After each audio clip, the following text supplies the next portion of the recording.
Hello, I hope you're having a fantastic day. I'm Alex Gasway, and in this video I'm giving you 3 tips on how to shoot backseat B-roll like Peter McKinnon.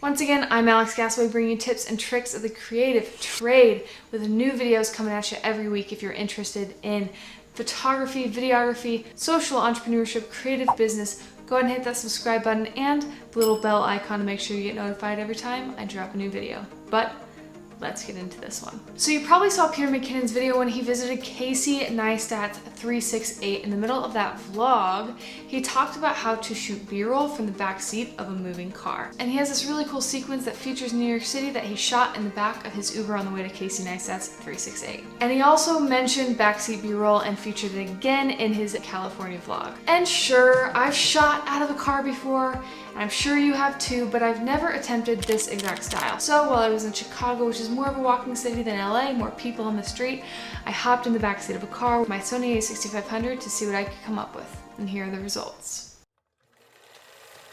Well, I have a wonderful electronic invention I want you to see. It looks something like this.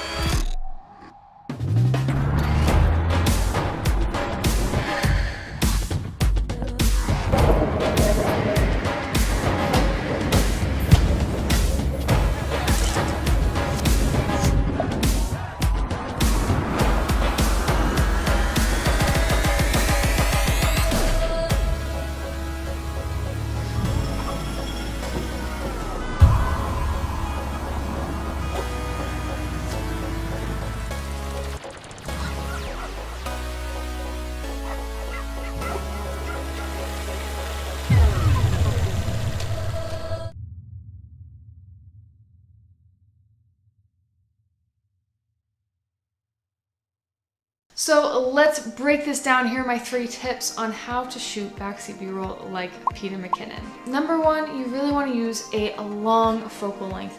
Peter shot his sequence on his usual 85mm lens. So to mimic that, I chose the Sony 85mm 1.8 lens, but with the a6500 crop factor added, I think that's 128mm. But I really like this over the 50mm option because what I really love about Peter's footage in this sequence is how he's getting really close to those details on the street and really immersing you in those characters. But forget the details, just worry about that aperture and getting that buttery bokeh. Alright, number 2, shoot in as high a frame rate as you possibly can. 120 frames per second, even 60 frames per second if that's all you have, can really make a difference in making up for non-stabilized footage. Yes, a gimbal will definitely make this a non-issue, but depending on which gimbal you have and which one you use, this could be a really tight space to try to maneuver.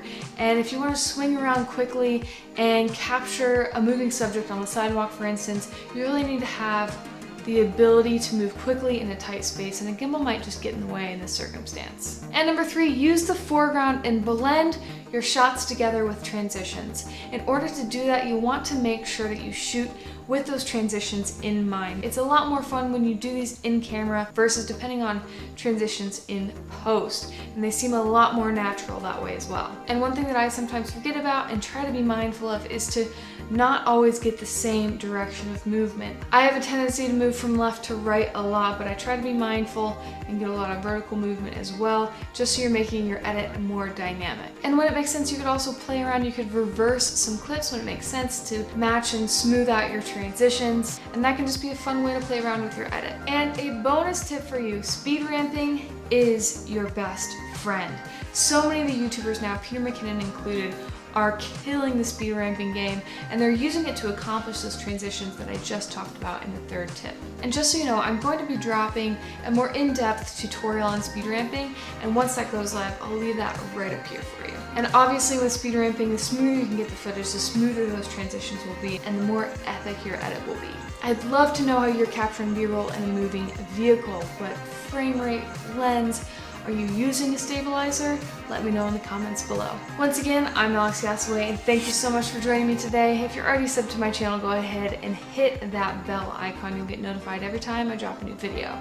I'm coming out every week with new tutorials just like this one, so you're gonna want to stick around. And if you enjoyed this video, if you got some value from it, you know what to do.